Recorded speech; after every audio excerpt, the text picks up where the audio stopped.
اعوذ باللہ من الشیطان اللعین الرجیم بسم اللہ الرحمن الرحیم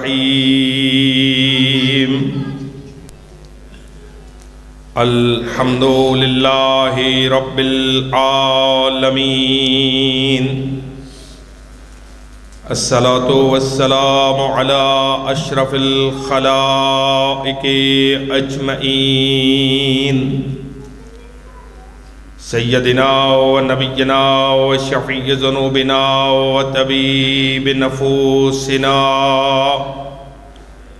حبیب الہ العالمین ابوالقاسم محمد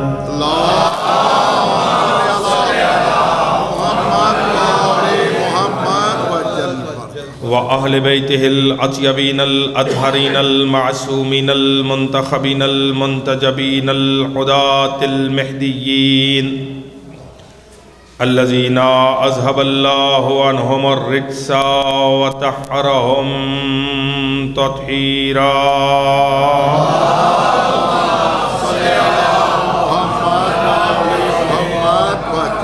واللعنة الدائمة الباقية على أعدائهم ومنكري فضائلهم وغاصبي حقوقهم أجمعين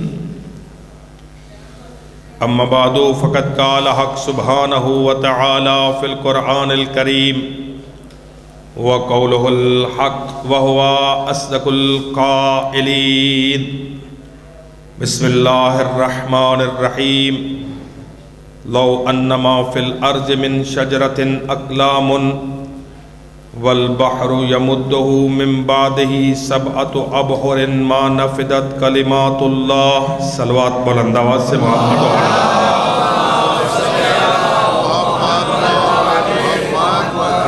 ایک صلوات اس سے بہتر انداز میں ذرا بھیجے محمد و آل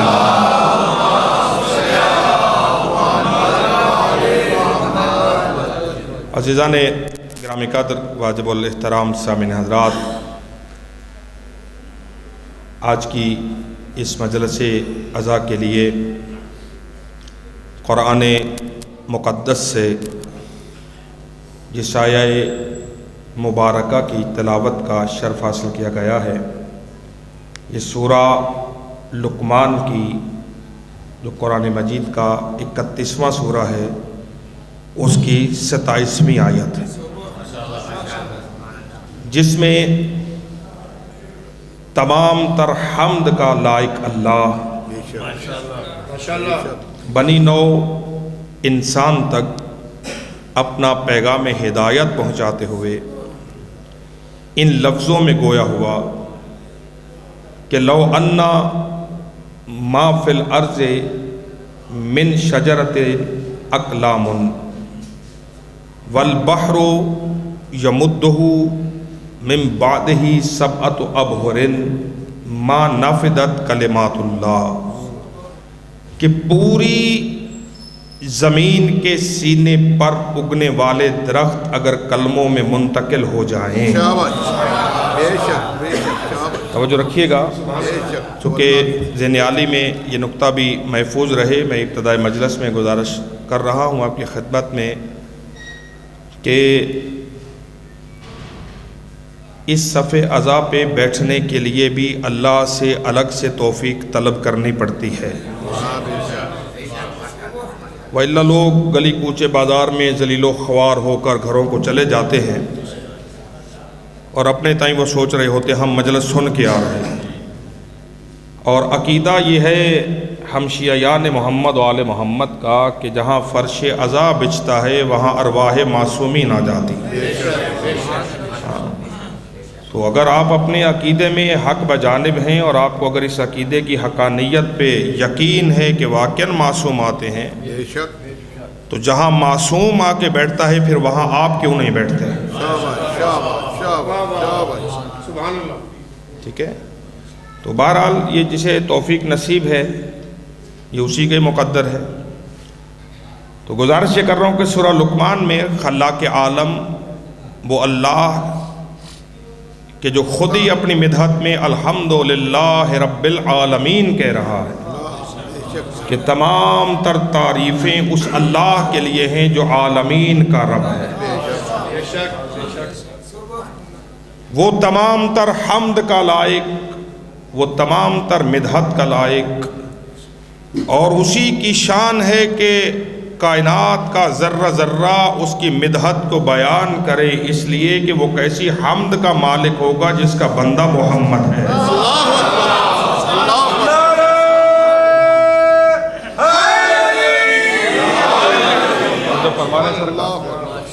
اسی کے لائق ہے کہ حمد اسی کی جائے، تسبیح اسی کی جائے، تقدیس اسی کی بیان کی جائے، پاکیزگی اسی کی بیان کی جائے، سجدہ اسی کی بارگاہ میں کیا جائے، اور کوئی کیا بتائے کہ وہ کتنی حمد کا لائق ہے۔ ذہن عالی میں یہ نقطہ پھر ابتدا میں محفوظ رہے، وہ محتاج حمد نہیں ہے، وہ لائق حمد ہے، وہ محتاج تسبیح نہیں ہے، وہ لائق تسبیح ہے۔ اس لیے لائق تسبیح ہے کہ جس کا بندہ محمد ہے وہ خود کیسا محمود ہونا چاہیے، اور کوئی اس کی مدحت کو، اس کی حمد کو کوئی کیا بیان کرے گا کہ جس کے بندے کی ہی تعریف ختم نہ ہو۔ اللہ اکبر، اللہ اکبر، توجہ ہے یا نہیں ہے؟ ایک جملے کا اور مجھے اجازت دے دیجئے، ابتدا میں میں آپ کی سماعت کے لیے یہ بھی جملہ ہدیہ کروں، اس لیے کہ خطابت آج نہیں کروں گا، صرف یہ ٹوٹے پھوٹے کلمات اسے سماعت کر لیجئے گا بس۔ کوئی ایک صلوات بھیجے محمد آل محمد پر۔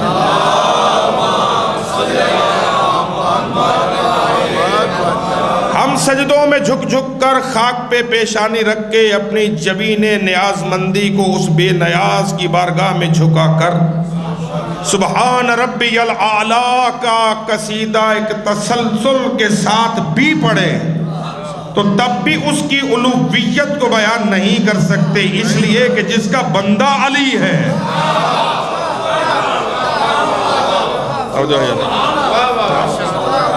جس کا بندہ علی ہے، جس کے بندے کی بلندی سمجھ میں نہیں آتی، اس علی کے اللہ کی بلندی کیا سمجھ میں آئے؟ اللہ اکبر، اللہ اکبر۔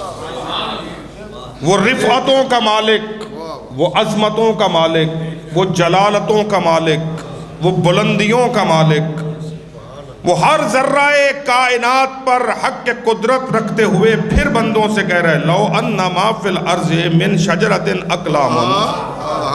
تم میری حمد کرنا چاہتے ہو نا، لفظ توجہ رہے گی، بات آج اللہ کی حمد پہ نہیں کروں گا۔ لو انما فی الارض من شجرۃ اقلام، اگر پوری زمین کے سینے پر اگنے والے درخت کلموں میں تبدیل ہو جائیں، قلم بن جائیں، والبحر یمدہ من بعد سبعۃ ابحر، ایک سمندر نہیں 7 سمندر اگر سیاہی میں بدل جائیں،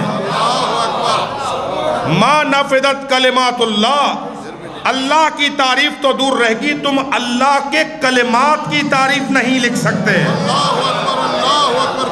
اللہ اکبر، نعرہ تکبیر، اللہ، نعرہ رسالت، نعرہ حیدری۔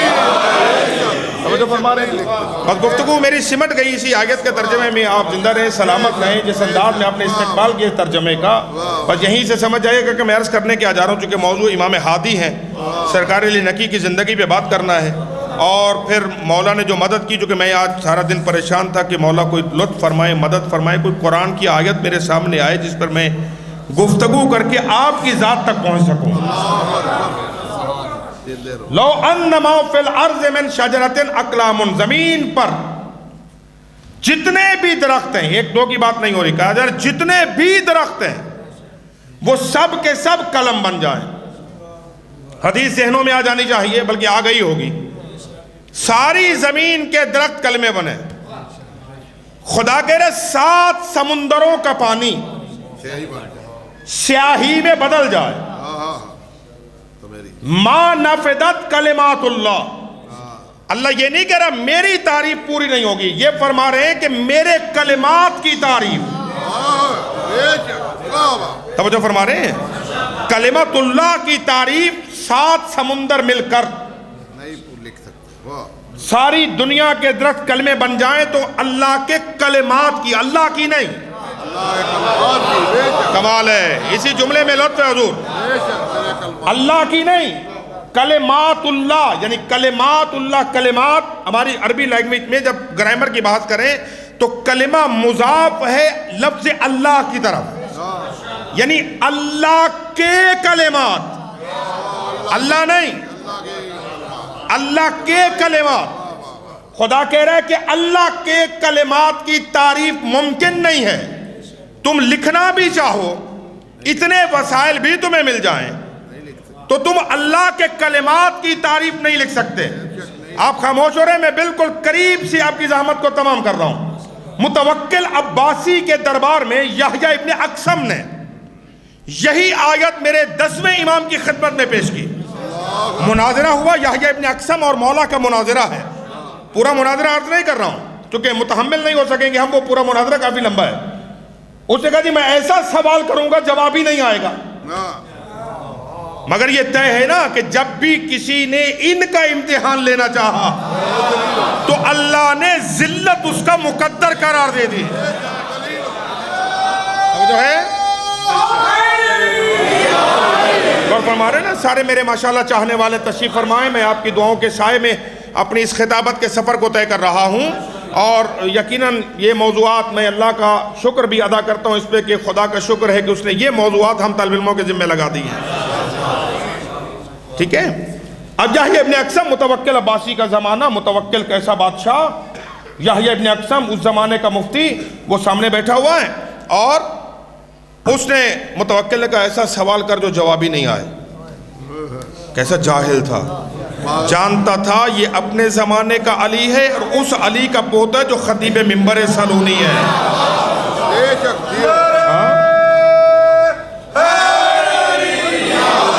جو ہے یا نہیں ہے، علم ان کے دروازے کی خیرات ہے.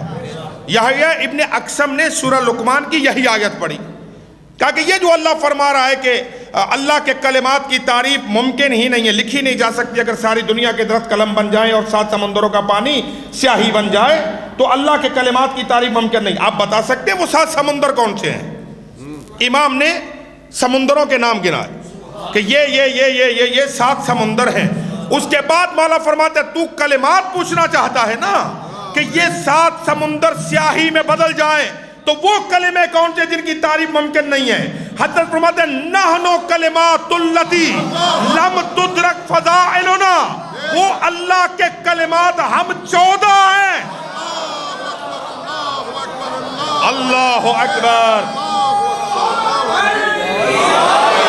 اللہ اکبر.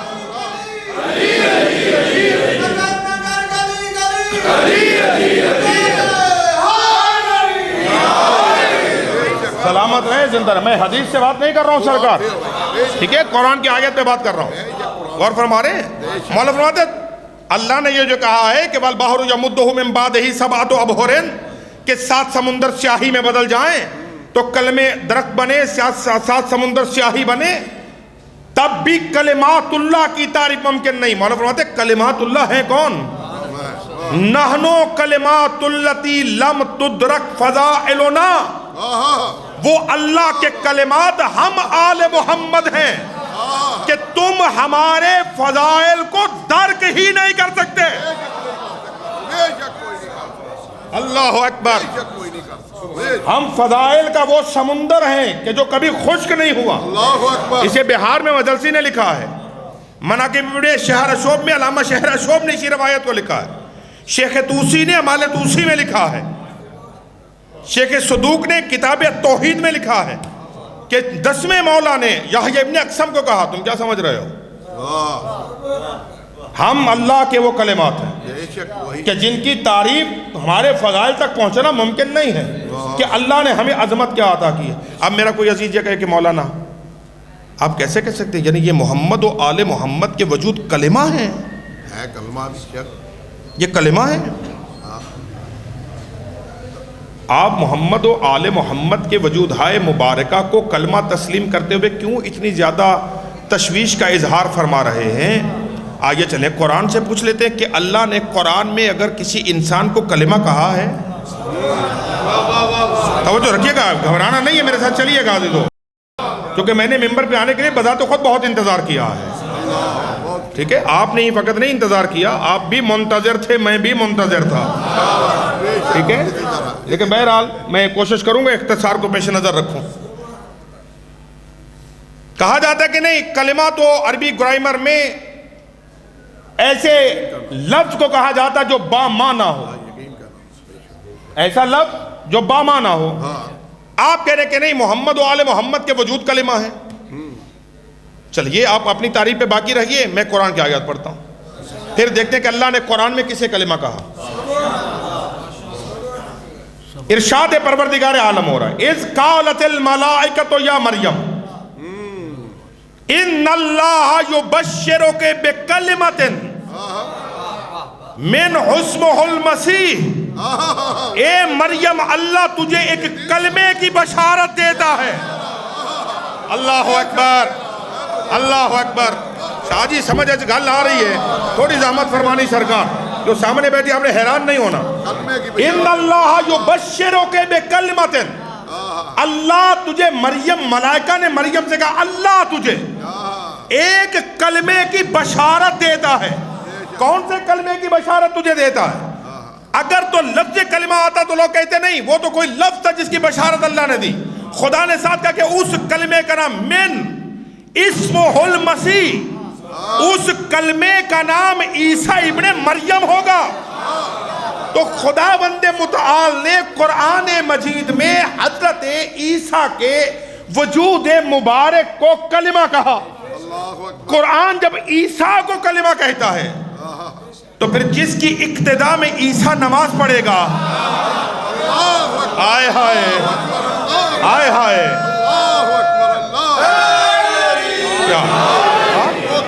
جس ہستی کی اقتداء میں حضرت عیسیٰ نماز پڑھیں گے، اس امام کو جب معموم، جب مقتدی کلمہ ہے، جب مقتدی کلمت اللہ ہے، تو پھر جو امام ہے اسے کیا ہونا چاہیے؟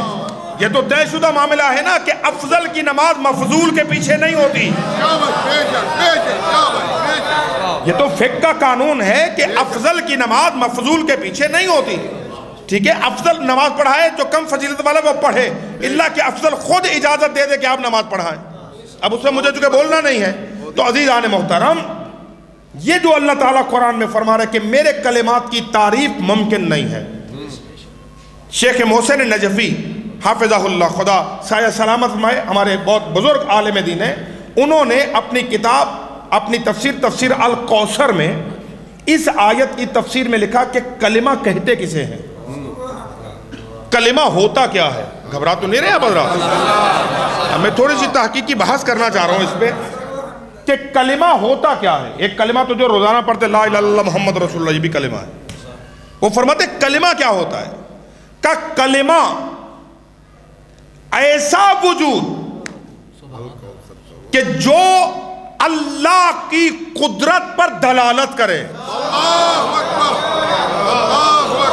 اللہ اکبر. اب بہت عظیم جملہ کہنے جا رہا ہوں جو آگا نے لکھا ہے کہ کلمہ کسے کہتے ہیں؟ کہتے ہیں کلمہ ایسا وجود کہ جو خدا کی قدرت پر دلیل بن سکے، اسے کہا جائے گا یہ اللہ کا کلمہ ہے.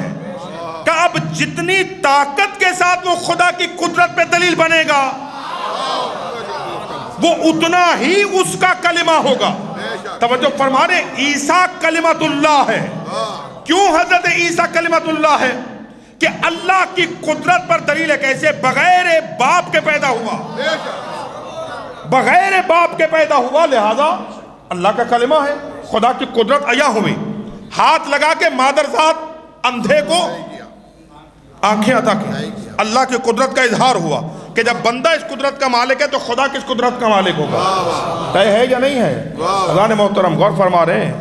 اچھا، جو ہستی ہاتھ لگا کر نابینے کو آنکھیں دے، وہ تو اللہ کی قدرت کی دلیل ہے. اور جس کے قدموں سے مس ہونے والی مٹی ہی نابینے کو شفا دے دے.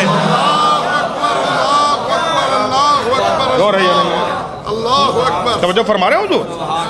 لہذا اذان محترم یہ اللہ کے وہ کلمات ہیں، یعنی محمد و آل محمد کے وجود ہے مبارکہ، یہ اللہ کے وہ کلمات ہیں جن کی تعریف ممکن نہیں ہے، اس لیے کہ ذات حق سبحانہ و تعالی کی تمام تر صفات کے مظاہر بے شک یہی یہ 5 12 14 ہیں یہی ہے بے شک. جن سے اللہ کی تمام تر صفتیں ظاہر ہوئی، واہ واضح ہوئی، عیاں ہوئی. یہی تو وجہ تھی عزیزو. اب یحییٰ ابن اقسم، اب وہ مناظرے کا ایک حصہ عرض کر رہا ہوں. متوکل کا زمانہ، متوکل کا دور، دربار متوکل کا، دنیا کا بادشاہ تخت پہ بیٹھا ہے، خدا کی کائنات کا شہنشاہ فرش پہ بیٹھا ہے، سامنے بیٹھا. دربار علماء سے کھچا کھچ بھرا ہوا ہے. یحییٰ ابن اقسم اس نے امام سے کہا کہ آپ یہ بتائیں کہ اللہ نے حضرت موسیٰ کو واہ ید بیضا دیا، ہاں یہ معجزوں کا اختلاف کیوں تھا؟ جب نبی سارے اللہ کے تھے تو معجزوں میں اختلاف کیوں آیا؟ ہاں حضرت عیسیٰ علیہ السلام کو مردے زندہ کرنے کا معجزہ دیا، حضرت موسیٰ علیہ السلام کو جادوگروں کے مقابل میں ایسا دیا. عصا اور ید بیضا عطا فرمایا، جناب داؤد کو لوہا موم کرنے کا آپ کے نانا رسول کو قرآن اور تلوار عطا فرمایا. یہ معجزوں میں اختلاف کیوں تھا؟ اللہ اکبر اللہ اکبر. امام فرماتے چونکہ تو مصلحت نہیں سمجھا. ہاں جسے جو ضرورت ہے. واہ جس زمانے میں جس طاقت کے ذریعے سے لوگوں کو گمراہ کرتے تھے، اللہ نے اسی طاقت کا جواب اپنی حجت کو ادا کیا. اللہ اکبر اللہ اکبر اللہ اکبر. چونکہ موسیٰ کے زمانے میں، توجہ فرما رہے ہیں، موضوع مولا علی نے کی ہے لہذا اسی میں گفتگو عرض کرنا چاہ رہا ہوں کہ چونکہ موسیٰ کے زمانے میں جادو اپنے عروج پہ تھا ہاں بے شک. اور فرعون نے اپنی اسی قوم کو گمراہ کرنے کے لیے کچھ جادوگروں کو دربار میں بلایا. ہاں بے شک. جادوگر جب جناب موسیٰ کے مقابل میں آئے ہاں اور انہوں نے رسیوں کو پھینکا، سانپ بن گئے. رسیاں سانپ بنی، قرآن کہتا ہے وہ سانپ بنی. ہاں بے شک. ٹھیک ہے، نگاہوں پہ پردہ تھا، لوگوں نے رسیوں کو دیکھا سانپ ہے. سانپ بن گئے. جیسے وہ سانپ بنی، موسیٰ کے دل میں خوف آیا، ہاں بے شک. گھبرایا. موسیٰ ڈرے گھبرائے. قرآن کہہ رہا ہے موسیٰ ڈرے گھبرائے. معصوم سے پوچھا مولا موسیٰ ڈرے کیوں تھے؟ کہا موسیٰ اپنی وجہ سے نہیں، موسیٰ کو قوم کے ایمان کا ڈر تھا کہ کہیں یہ گمراہ نہ ہو جائیں. جیسے موسیٰ کے دل میں خوف آیا، اللہ نے کہا القِ عصاک، اے موسیٰ تیرے ہاتھ میں ڈنڈا پھینک. موسیٰ نے عصا پھینکا، جیسے عصا پھینکا تو وہ اژدہا بنا. جیسے اژدہا بنا اس نے جادوگروں کی رسیوں کو جو سانپ نظر آ رہی تھی ہڑپ کیا. جب ہڑپ کیا تو موسیٰ نے اس کی گردن میں ہاتھ ڈالا، وہ دوبارہ سے ڈنڈا بن گیا. یعنی وہ ہڑپ ہو گئی تو موسیٰ کی حجت قائم ہو گئی. موسیٰ نے اپنی اس حجت کے ذریعے سے قائم کیا کہ حق وہ نہیں، حق یہ ہے. وہ رسیاں سانپ نظر آ رہی تھی، سانپ تھی نہیں، مگر یہاں پر عصا، لکڑی کا عصا سانپ میں بدلا کا معجزہ حقیقت تھی. توجہ فرما رہے ہیں محترم. لہذا فوراً وہ سجدے میں گرے، انہوں نے کہا کالو، واہ واہ واہ واہ. ہم ایمان لے آئے. کس پہ ایمان لے؟ رب العالمین پہ، رب موسیٰ اور ہارون پہ ایمان لائے. ٹھیک ہے، قرآن کہتا ہے حضرت محترم جناب موسیٰ کے زمانے سے تاریخ چلی، فرعون کے زمانے سے یہ تاریخ چلی کہ جادوگروں نے رسیوں کو پھینکا، وہ سانپ بنی. ادھر سے موسیٰ نے عصا پھینکا، وہ اژدہا بنا. اس نے رسیوں کو ہڑپ کیا. توجہ ہو مجمع کی میرے ساتھ. فرعون کے زمانے سے تاریخ چلتی چلتی چلتی چلتی رسول کے 10ویں جانشین کے دور تک آ گئی. متوکل جو فرعون کے اوصاف کا مالک تھا، وہ اپنے تخت پہ بیٹھا ہوا، اس نے کسی ہندی جادوگر سے یہ کہا کہ اگر تم فرزند رسول کو زج کر دے میرے سامنے تو میں انعامات سے تیرے منہ کو بھر دوں گا. پلٹ کے جیسے امام دسترخوان پہ بیٹھے، اس نے مولا کے سامنے سے لقمے کو اٹھایا. ایک لقمے کا اٹھنا تھا، دوسرے کا اٹھنا تھا، تیسرے لقمے کا غائب ہونا تھا. جب فرزند علی نے دربار کی دیوار کو دیکھا اور دیکھنے کے بعد فرماتے ہیں اے اسد، کیا تو دیکھ نہیں رہا؟ اللہ اکبر، اللہ اکبر، ساتھ چلیں گے عزیزوں؟ اور فرمارے امام نے دربار کی دیوار کو دیکھا، موسیٰ کے ہاتھ میں عصا تھا،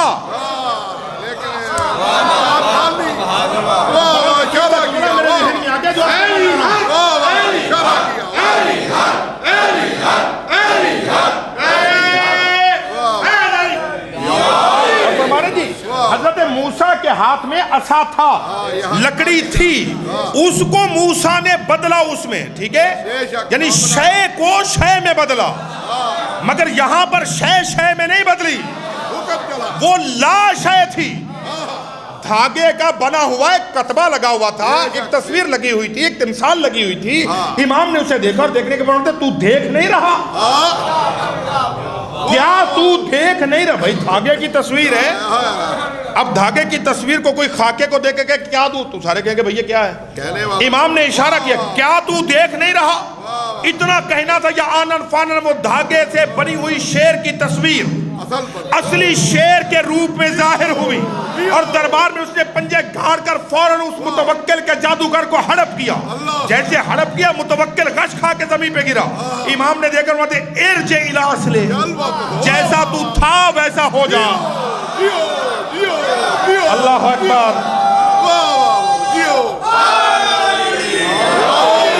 مولا فرماتے جیسا تو تھا ویسا ہی ہو جا، وہ جیسی دھاگے کی تصویر تھی ویسی تصویر بن گئی، وہ جیسی تصویر تھی ویسی تصویر بن گئی۔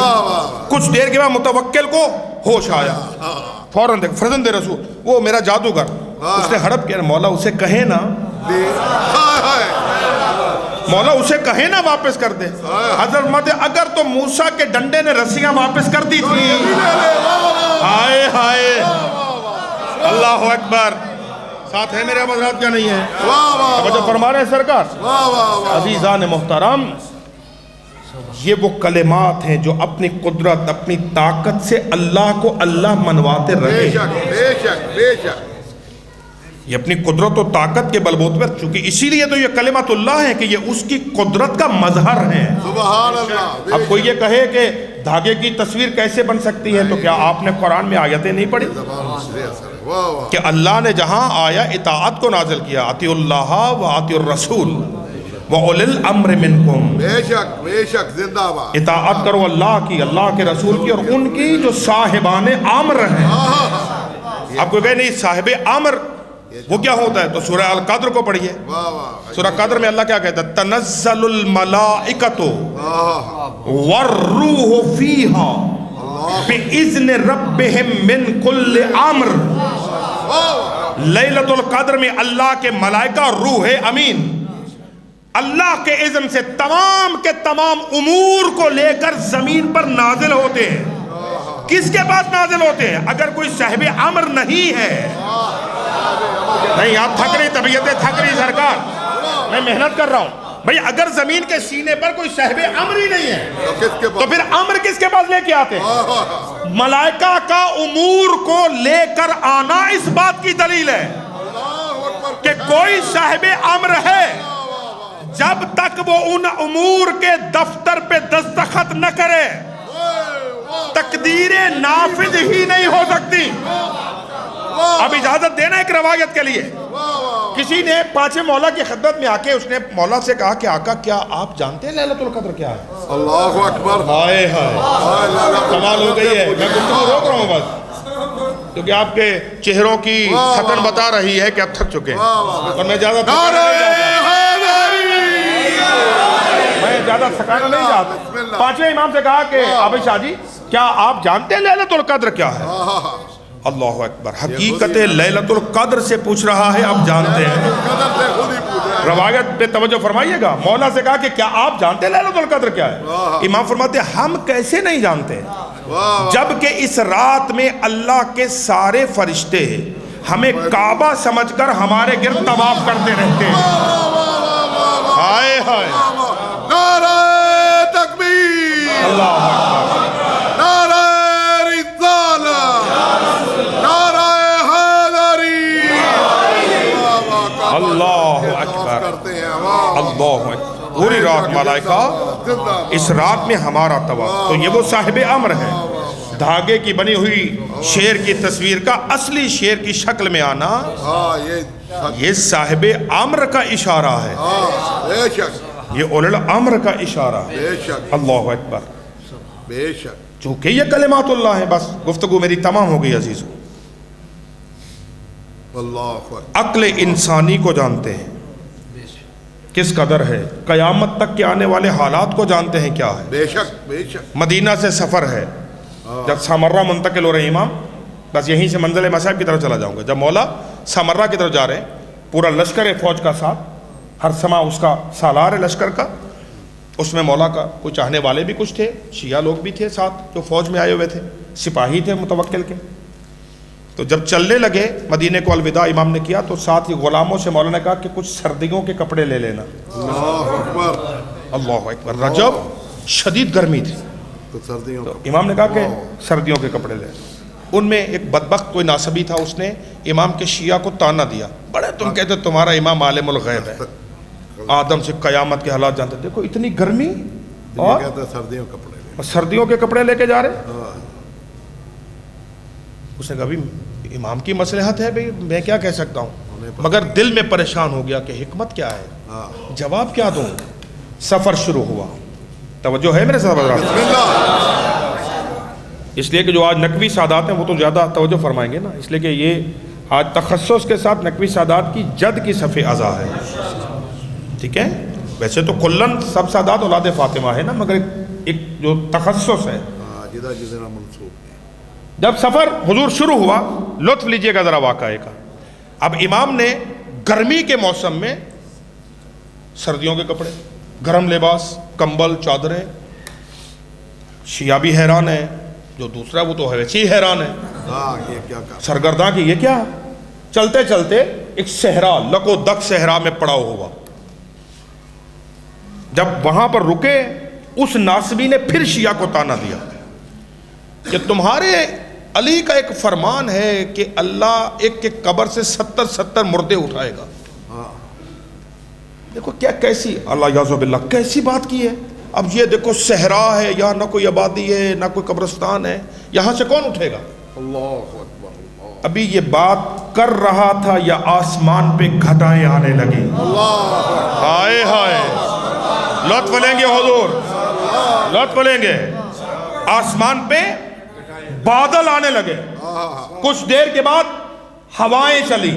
اب جنہوں نے صحرا کا کوئی سفر کیا ہے، وہاں صحرا میں جب ہوا چلتی ہے رات کے ٹائم پر، تو جون جولائی کی گرمی میں بھی لحاف لینا پڑتا ہے۔ جب ٹھنڈی ہوا چلی اور بارش شروع ہوئی، تو امام نے غلاموں سے کہا کہ گرم لباس نکالو۔ ہائے ہائے، پیچھے رہ گئے نا آپ حضرات، پیچھے رہ گئے۔ امام نے کہا گرم لباس نکالو، گرم لباس نکالے گئے۔ امام نے خود یہ تن کیا، غلاموں سے کہا تم بھی پہنو، اور کہا اس لشکر میں جاؤ، فلاں بن فلاں، اللہ اکبر، اللہ اکبر، اللہ اکبر۔ فلاں بن فلاں میرا چاہنے والا ہے، یہ لباس اسے بھی دو۔ توجہ ہے جی۔ اب جب لشکر کے پاس تو تھا کچھ نہیں، وہ گرمی کے حساب سے آئے تھے، جب ٹھنڈی ہوا چلی تو اب لاشوں پہ لاشیں گرنے لگی۔ اللہ اکبر۔ صبح تک کئی لاشیں گرے۔ اب جب چلنے لگے تو کہا لاشوں کو کہا ایک گڑھا کھودو، اجتماعی قبر بنا کے سبھی کو ایک ہی قبر میں، ایک ہی قبر میں ڈالو۔ امام نے اپنے چاہنے والوں کو بلایا، کہا ادھر آؤ، اب جاؤ اس کے پاس، اسے جا کے جو میرے علی نے کہا تھا۔ اللہ اکبر، جو میرے علی نے کہا تھا۔ اب سمجھ میں تمہیں آیا کہ 70 کیسے اٹھیں گے؟ کہا یہ تو علی کی شان کرم تھی کہ میرے مولا کی زبان سے 70 کا لفظ نکلا ہے۔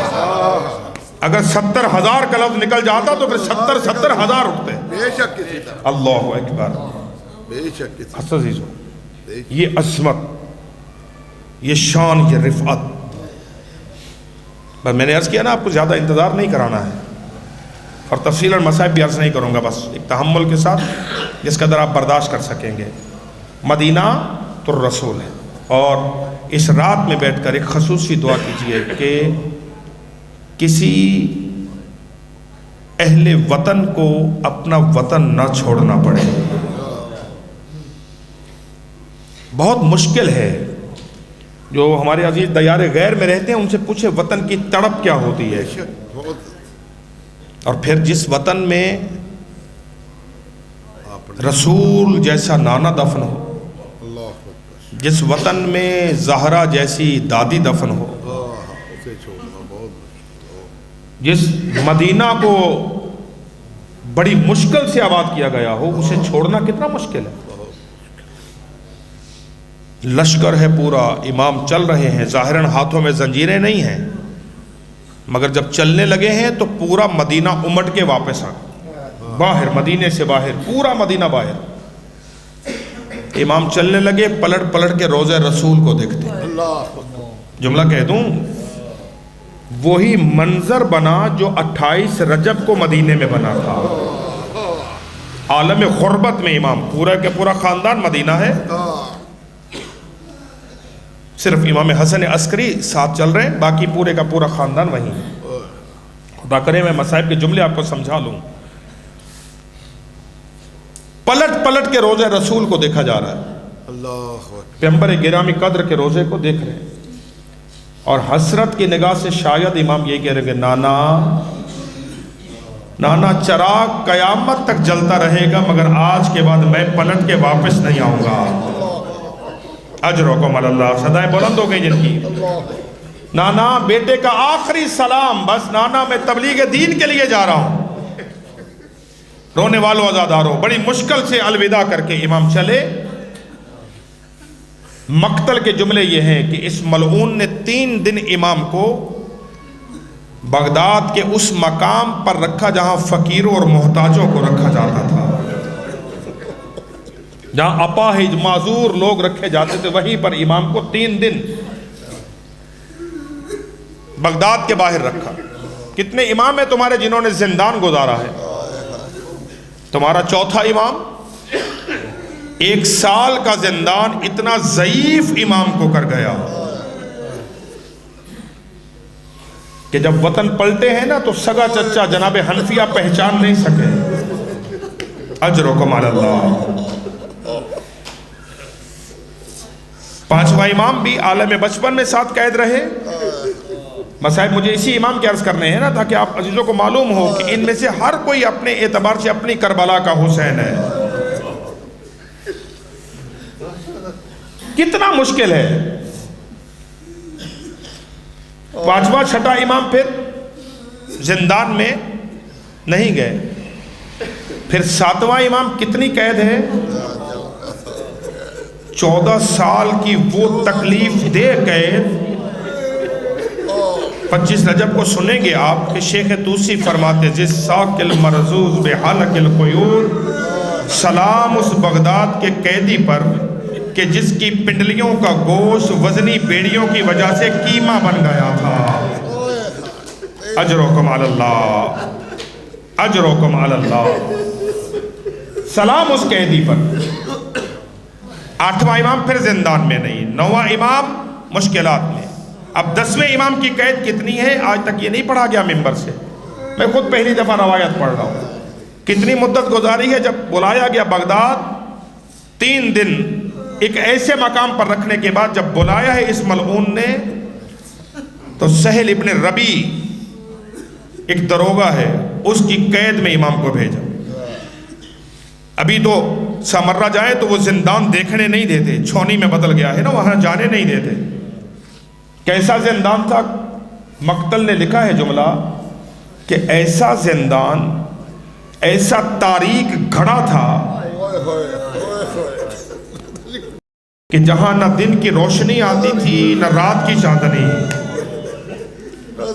کتنی مدت ہے قید کی؟ سادات دل دکھے تو معاف کیجیے گا. ظفر حسن امروہی صاحب قبلہ نے لکھا ہے کہ 12 سال امام کے. اجرکم علی اللہ، اجرکم. رو لو، شرم نہیں کرنی ہے. یہ فاطمہ زہرا کو پرسہ دینا ہے نا آج کی رات میں. کس کا پرسہ دینا ہے؟ علی نقی کا پرسہ دینا. میرے عزیز سادات تشریف فرما ہے، اللہ تعالیٰ اس مجلس کو قبول فرمائے اور اس مجلس اعزا کا ثواب لیاقت شاہ صاحب مرحوم مغفور کی روح کو ایصال فرمائے. کتنی مظلوم ہے نا حسین کی ماں، کس کس منزل میں بی بی روئی ہے. میرے مجمع میں کثیر تعداد زائرین کی بیٹھی ہے، کچھ سطحی زائر ہیں، کچھ ذرا بڑی باریکی سے زیارت کو دیکھتے ہیں. ذرا توجہ فرمائیں گے. آپ تو کہتے ہیں نا اجڑی قبر میں سوئی ہے، نہیں، اپنی شہادت سے لے کے بی بی آج تک سو کہاں سکی ہے. کبھی کربلا، کبھی کوفہ، کبھی ہلا، کبھی کاظمین، کبھی سامرہ، کبھی شام، کبھی راہ. بس رونے والوں تمہارے گریے کے لیے جملہ کہہ رہا ہوں. ایک بہت بڑے خطیب سے میں نے یہ جملہ سنا. فرماتے کہ جب میں پہلی مرتبہ شام گیا ہوں تو میں نے کوفہ سے شام کے راستے میں کچھ بے آباد قبروں کو دیکھا جن کے اوپر کتبے نہیں لگے ہوئے تھے مگر قبریں تھیں. کہ میں نے شام میں ایک بہت بڑے عالم سے پوچھا کہ قبلہ یہ قبریں کن کی ہیں؟ کہا کہ یہ اولاد زہرا کے یتیموں کی قبریں ہیں. کہا مولانا کیسے؟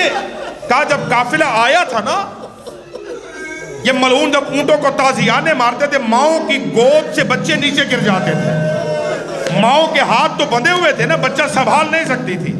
بچہ گرتا تھا، اوپر اونٹ کا پاؤں آتا تھا، بچہ مر جاتا تھا. کہا پھر قبریں کیسے بنی؟ کہا قافلہ آگے جاتا تھا، پیچھے کے برقع پوش بی بی آتی تھی. رو لو شرم نہیں کرنی. ایک برقع پوش بی بی آتی تھی، وہ بچہ اٹھا کے گود میں بیٹھ جاتی تھی.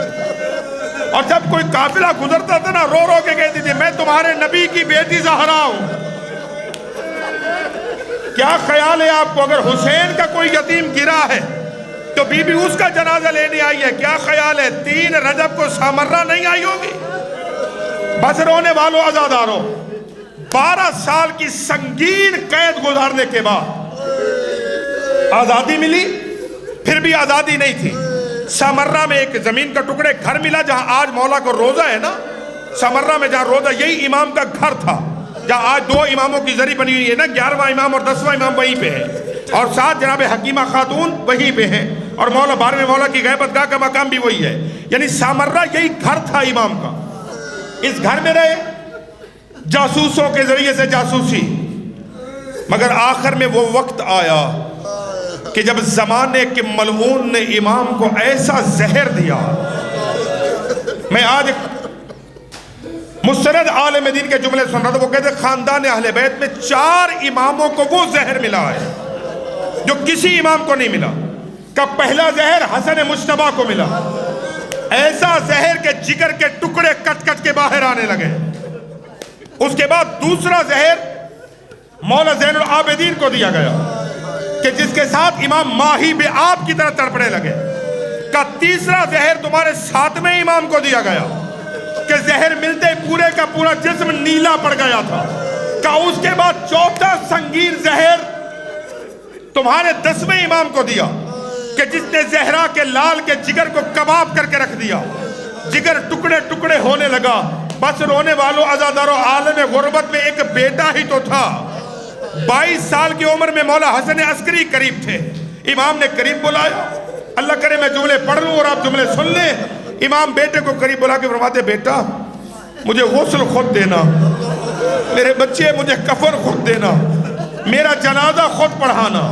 ارے ہر باپ کی حسرت ہے نا اگر بیٹا جنازہ پڑھا سکے تو پھر میرا بیٹا ہی میرا جنازہ پڑھائے. اللہ جانے 10ویں نے وصیت کی تھی مگر حسین نے وصیت نہیں کی تھی. جبکہ مولا سجاد تو موجود تھے نا کربلا میں، مگر امام جانتے تھے سجاد جنازہ پڑھا نہیں سکے گا. میری شہادت کے بعد ہاتھوں میں ہتھکڑیاں آ جائیں گی. بس تمہارے ماتم میں جملہ کہہ رہا ہوں. بس رونے والوں، 3 رجب کو زہرا کا یہ لال دنیا سے چلا گیا. 11ویں امام نے غسل و کفن کا اہتمام کیا. جنازہ تیار ہوا. جنازہ تیار کر کے جب جنازہ اٹھا ہے نا تو 11ویں امام نے اپنا گریبان بابا کے جنازے پر چاک کر دیا. عزت کے ساتھ باپ کا جنازہ لحد میں اتارا. بس رونے والوں میں کیونکہ مولا علی نے کی قید تو بڑی گزاری تھی، زہر بھی بڑا شدید ملا تھا، عالم غربت بھی تھا، مگر مولا پھر مقدر اچھا تھا. آپ کے بیٹے نے جنازہ بھی پڑھا دیا، آپ کے بیٹے نے جنازہ دفن بھی کر دیا.